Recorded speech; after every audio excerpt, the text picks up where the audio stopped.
No, we didn't have 2 minutes. There's no way. I'd like to call this meeting to order. Welcome here, everyone. And at this time, I'd like to give the opening to Councillor Damian Penner. Thank you, Mr. Mayor. In just over 1 month's time, the American nation is going to be going to the polls and electing a new president. To say that America is a nation divided would, at the least, be an accurate statement. Politics have become more polarized than ever, and often general debate and discussion is readily labeled as uncompassionate, homophobic, racist, and even hate speech at seemingly a moment's blush. Over the last couple of years, I have heard many commentators and experts talk about the different causes for the decline in the population's ability, both in America and other Western countries, to have healthy discussion and debate on topics that may not even be contentious, and how these discussions de-evolve into an impasse that ends with a statement such as, to agree to disagree, before either party even genuinely comes to the table to value the other individual's outlook. Some of these experts and commentators have blamed social media and the disconnect and dehumanization of debate through a screen. Other experts lean in on social factors, such as a lack of a nuclear family, poverty, and mental health. While these can all be looked at as contributing factors, I've found in both dealing with my younger individuals at work, as well as looking at friend circles and peers of my younger children, another causation to the descent of common courteous debate needs to be looked at and hatched out. Something that has always existed in human nature, but has become a banner for like minds to rally behind in recent times, is a term coined groupthink. I've heard this term used before, but never really got down to the core of the word and its technical definition. Groupthink is defined as the practice of thinking or making decisions as a group in a way that discourages creativity or individual responsibility. By this definition, groupthink not only is a discouraging activity to be engaging in, but borderline evil. I, for one, as a parent, would be appalled if my children were being fully immersed in an environment where groupthink was not only encouraged, but accepted and mandatory. An environment where an individual's responsibility is no longer encouraged and people are not encouraged to explore their creativity can easily become a slippery slope that can bring down a society. And yet, if you look at major corporations, educational institutions, and government organizations, groupthink is becoming more and more prevalent in our society. Human resource departments are currently falling over themselves across Western society to outdo each other, by being the grand champion company of diversity, equity, and inclusion, also known by its acronym DEI. Corporations fight to see who can be the most diverse and equitable regardless of an individual's abilities, creativity, or experience. It is not a giant leap to conclude that by hiring under DEI principles, you are working towards a key point in the definition of groupthink, removing an individual's responsibility. If you turn your eye to the government, they do not even try to hide the groupthink. If ever there is a debate or discussion around legislation on abortion, for example, you should quickly run to YouTube and watch the newest clips of MPs calling each other's names, using unparliamentary language and childish behavior, where grown adults throw their temper tantrums and resort to using insults and name-calling. Even from the top parliamentarians, we see groupthink on display without any hesitation and almost in a religious fanaticism. Groupthink is also something that we have seen have a glaring light shine on in recently across post-secondary campuses with regards to the Palestinian and Israel conflict. Campuses across North America have been occupied by pro-Palestinian protesters that refused to answer questions, would not open any dialogue with anyone that did not participate as a protester, and refused to follow law enforcement direction until put under duress or legal force. There was no open debate or discussion about what solutions could be worked on, what atrocities were occurring, or what common ground could be found between different groups. But rather, the groupthink led to a mob mentality that in some instances led to violence against other students, security, and law enforcement. When individuals engage in groupthink without any consideration of the personal responsibility for what they say, they are doing themselves a disservice in cheapening the words they speak, the values they believe in, and the intelligence that they have. Now, don't get me wrong. It's great to submerge yourself in a friends group of like minds and principles. I could not think of a more peaceful family gathering than one where everyone agreed on religion, politics, and the economy around the dinner table. However, we as a society as a whole cannot and should not ever find ourselves engaging in groupthink to the point where we stifle someone's opinion outlook, or ability simply because that is a belief that people you surround yourself have. We are individuals, and everyone we encounter is also an individual. It's time we as society start looking at people as the individuals they are and not look at them for the circles they frequent. It's easy to say, but to break free of your own groupthink is a lifelong journey for many. So thank you, Mr. Mayor. And if you or anyone else disagrees with what I said today, I hope it's because of the specific words I spoke and not because someone in your group told you what to think. Thank you very much. As we are getting ready to celebrate Thanksgiving, I'm looking forward to another lively gathering with our family. It's just like you say, in our family, it's anything but groupthink. Council, we've got the agenda in front of us, looking for a motion to adopt. Councillor Susan Penner, second by Councillor Bill Hebert. Call for the question. All those in favor? Opposed? That is carried. Council, we have the minutes of September 17th, 2024, regular council meeting. Looking for a motion to approve. Councillor Schweitzer, second by Councillor Hebert. Call for the question. All those in favor? Opposed? That is carried. Councillor, is there any business rising from the minutes? Seeing none, we'll move on. We have no public hearing. It's a little bit before 7:45, so we'll move on to number 9, administration. Accounts payable at the back of the book. Everyone's had a chance to review. Looking for a motion to approve. Councillor Stevens, second by Councillor Penner. Call for the question. All those in favor? Opposed? That is carried. We've got 9B, the financial statements ending August 31st, 2024. Looking for a motion to approve. Councillor Hebert, second by Councillor Hebert. Call for the question. All those in favor? Opposed? That is carried. We've got 9C. This is Rezoning By-Law 2252. This is referring to part of PTH 52, part of 78 PTH 52 West, 6, 12, 18, 20, 30 First Street, and 20 Giesbrecht Street. Mr. Worthing, could you please introduce this file? Thank you, Mr. Mayor. As you noted, this is an application for rezoning under Bylaw 2252. The owners of the subject properties are Darian and Helen Wiebe, Amos Wientz, 613-5367 MB Inc. and 556-3985 MB Inc., with the applicant for Bylaw 2252 being Kingdom Home Building Inc. The purpose of the bylaw is to rezone a portion of the civic properties that you already mentioned. I believe there are a total of 6 properties affected. From a RLD, residential low density, and RMD, medium density, to RHD, residential high density, to permit, firstly, the development of a 6-story multifamily residential building on the site, with related intentions of the applicant to consolidate all properties. This proposed development, at least insofar as the development of multifamily housing, does follow a pattern that has been initiated along First Street starting at about 2018. A recommendation from administration is for council to give this bylaw first reading so that a public hearing may be scheduled on the matter. Okay, thank you, Mr. Worthing. Council, how would you like to proceed? Councillor Schweitzer, Thank you, Mr. Mayor. I'll make a motion to give first reading. second by Councillor Penner. Go ahead, Councillor. Thank you, Mr. Mayor. This is a plan that would significantly change the area.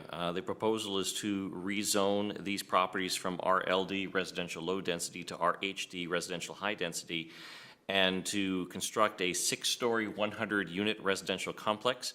Obviously, this would be a significant change, and it's good to give first reading so that way we can have the public hearing and hear both from the developer, because I'm very interested to hear about this. There's certainly potential here We do want to obviously have more housing, and this is what this is proposing to do, but we need to make sure that we hear the proposal from the applicant, and then also hear from the neighborhood to see if there's what questions or concerns that they might have. So I am looking forward to the public hearing on this one. Thank you, Councillor. Anything further? Thank you, Mr. Mayor. Yes, this is a very ambitious project, and the largest, one of the largest, if not the largest, in terms of housing that I think most recent council members have seen. So it would be interesting to get more information and hear from the public at a public hearing. Anything further of council? Anything closing? Council, yes, I too am interested to hear what the people, the neighborhood have to say, but I also would like to see the presentation from the developer as well. Call for the question. All those in favor? Opposed? That is carried. That is first reading. We'll move on to 9D. This is another rezoning bylaw, 2253. This is referring to 41st Street. And it starts on page 20. Mr. Workney, could you please introduce this file? Thank you, Mr. Mayor.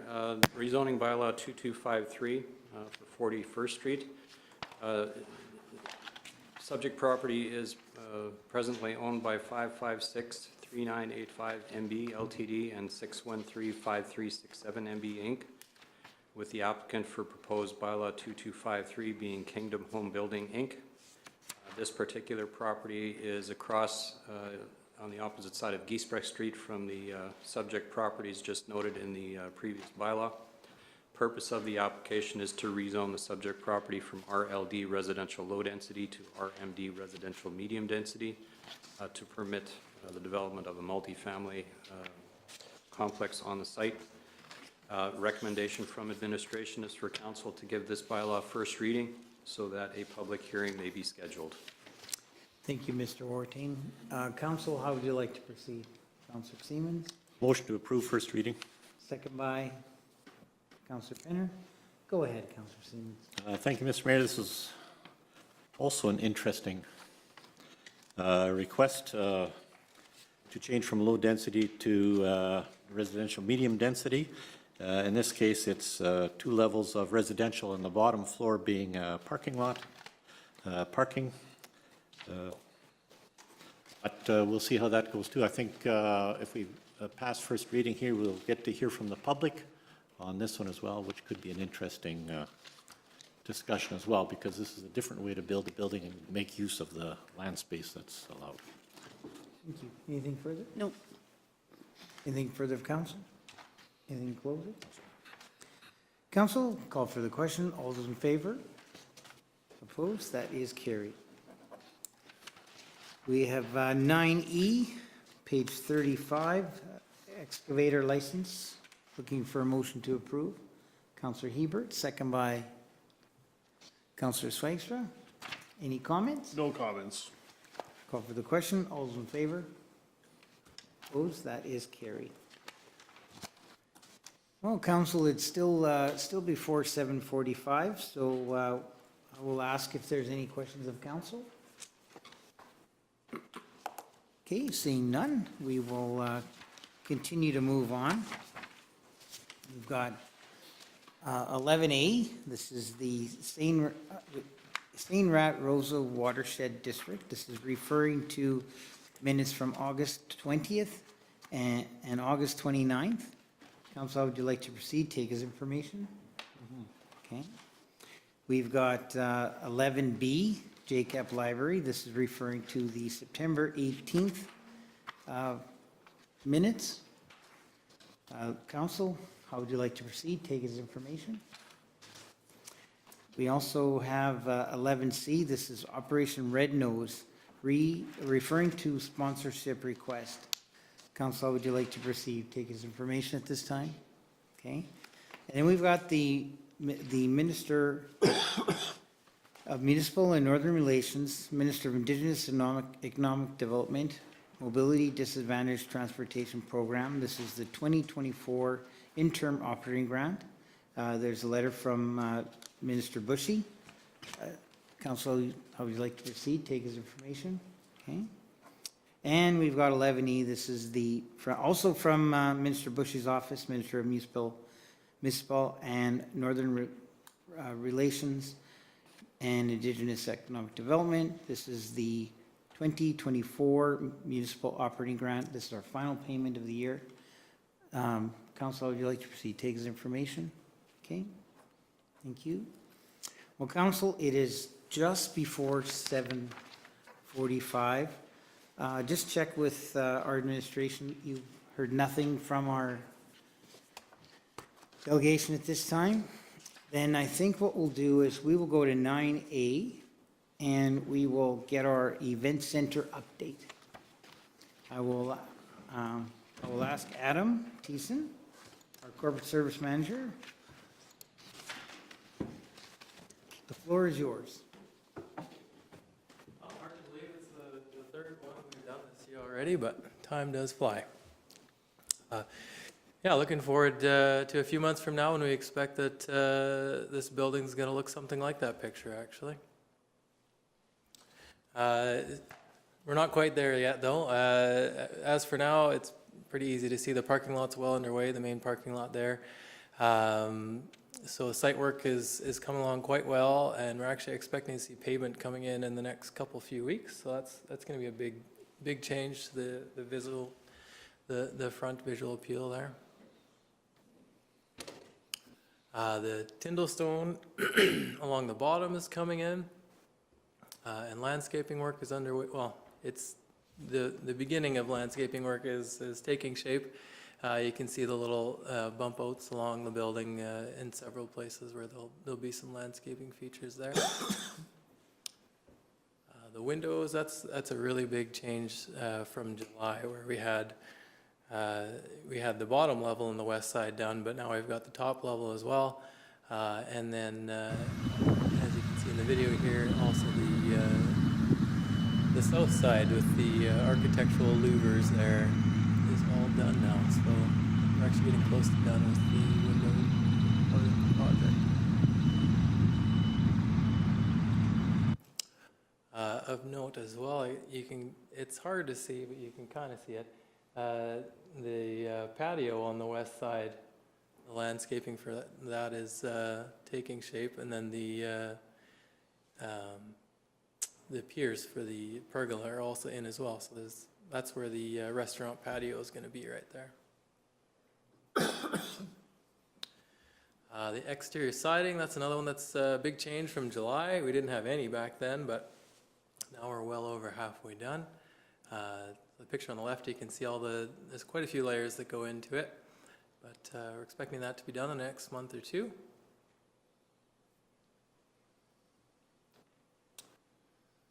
Kids play area, you can see on the right-hand side, the shell is there, but it's been in a shell state for a while just because the roof hadn't been done, but that is nearing completion now. Expecting to see that done in the next couple weeks, and then finishing can start on the kids' play area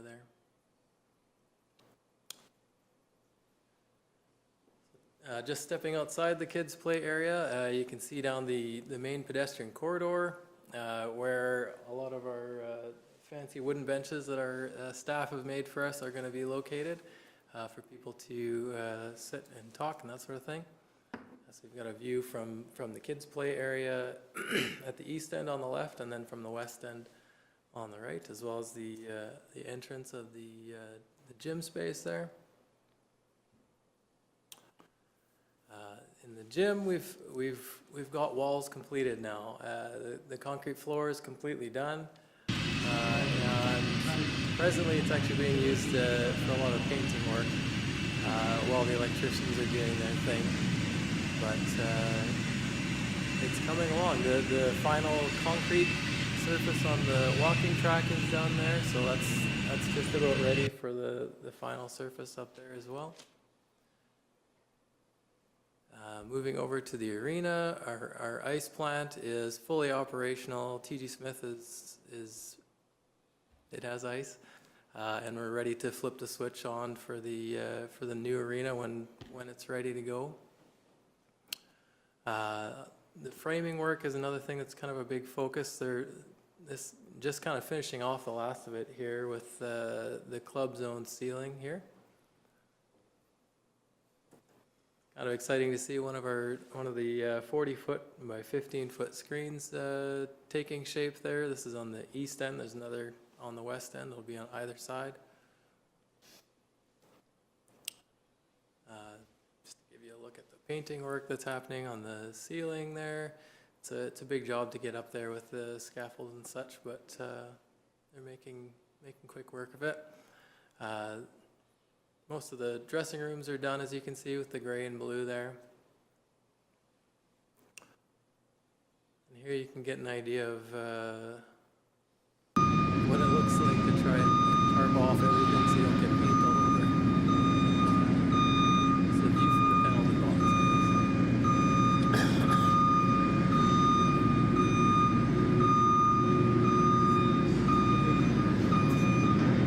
Yeah, and they have the main washrooms up at the top there. You can see they're starting to put the plumbing and electrical in there to get that ready for opening. A couple Pistons interest features there. Their merchandise shop there at the top of the stairs is taking shape. And then the dressing room on the right-hand side is also drywalled, so it's coming along quite nicely.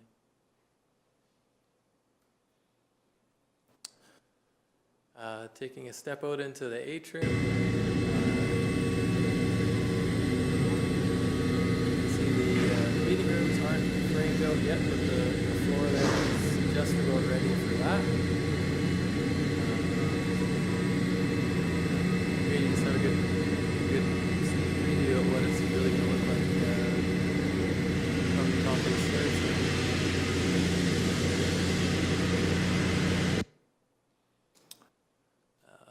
View from the main entrance here.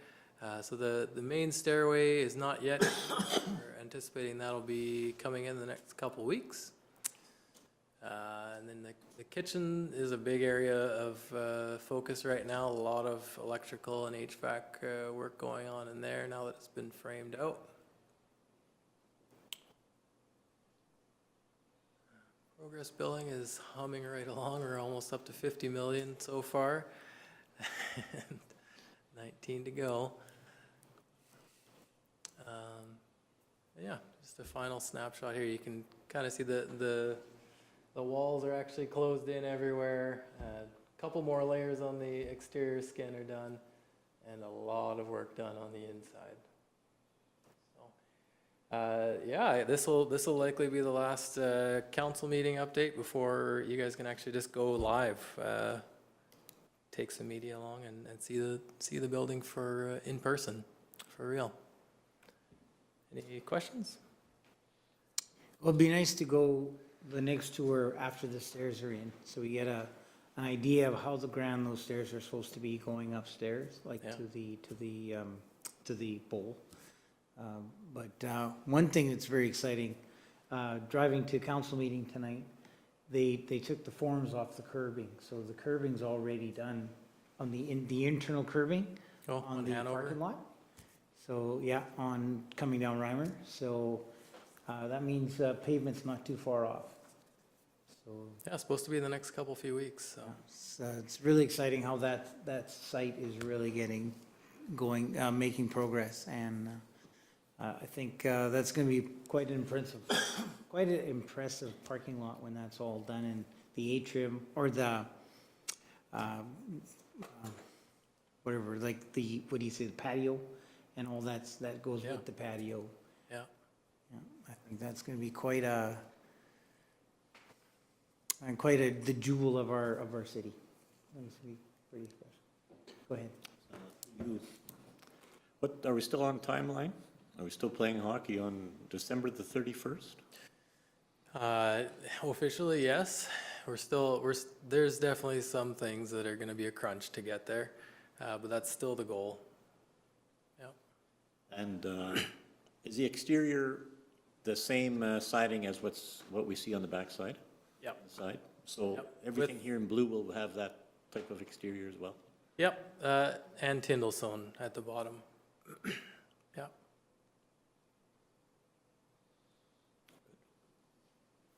Anything further? Oh, it's looking really good. Yeah. Thanks.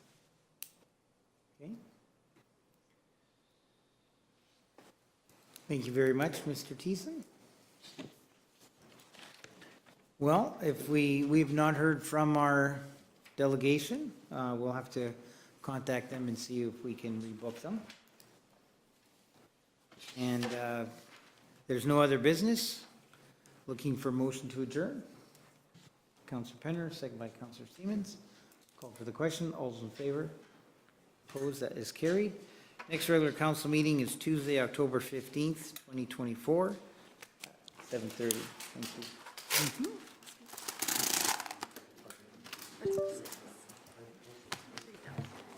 Yeah.